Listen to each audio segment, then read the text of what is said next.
Heaven Peralejo may revelasyon sa naging relasyon kay Jamil Pacquiao, tara at pag-usapan natin yan. Pero bago ang lahat, kung di ka pa nakasubscribe sa ating channel ay huwag kalimutan mag-subscribe para lagi kang updated sa latest chika. Nag-explain ang aktres na si Heaven Peralejo tungkol sa mga dati niyang nakarelasyon na sina Jamil Pacquiao at Kiko Estrada. Naging kontrobersyal ang breakup ni Heaven at Jamil dahil ang lumabas na chika kung bakit sila nagkahiwalay ay hindi raw siya feel ng parents ng binata na sina Manny at Jinky Pacquiao. Inakusahan naman siya noon na siyang third party umano sa breakup ng dating celebrity couple na sina Kiko Estrada at Devon Surin. Sa panayam ng Fast Talk with Boy Abunda, mariing dinay ni Heaven na tutol o hindi both sa kanya ang mga parents ni Jamil kaya sila nagkahiwalay ng binata. No beef at all. Sobrang okay namin. Okay po kami until the end, ang paglilinaw ni Heaven kay Tito Boy. Tungkol naman sa kanila ni Kiko, miscommunication, but Kiko, cleared it out with Tito OJ Diaz naman. He did, na parang it's so far, malayo yung timeline, walang tuhugang naganap. But then, naunahan na ng chismis during that time. So, kahit anong sabihin mo sometimes wala na rin talaga, especially lika pa ng dalaga. August 2021 nang aminin ni Heaven at Kiko ang kanilang relasyon pero makalipas lamang ang ilang buwan ay nauwi rin sa hiwalayan ang kanilang pagmamahalan.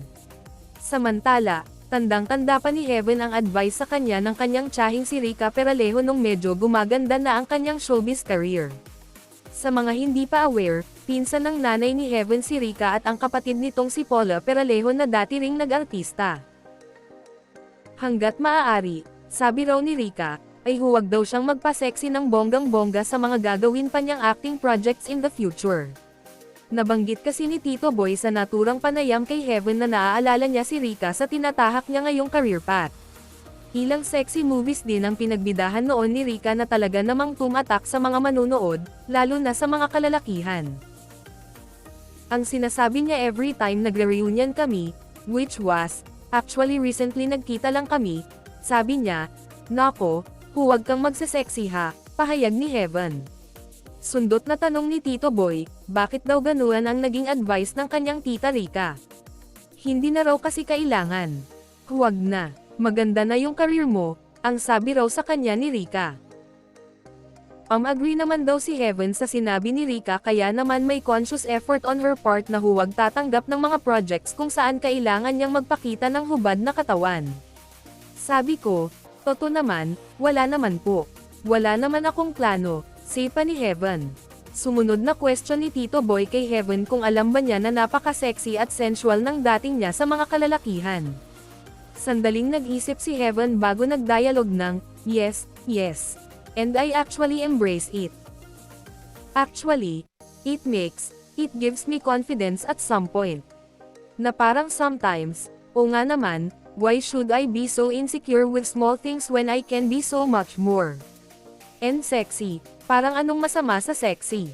It's part of my job too. I got, endorsements because of it, say pa ng dalaga kasunod ng pagsasabing may mga advantage rin ang pagiging sexy. Samantala, wala naman daw napifeel na pressure si Heaven sa pagiging isang paralejo. Anong masasabi nyo sa ating chismis ngayon? Mag-comment na at subscribe para updated ka sa latest chika na gaya nito. Maraming salamat po.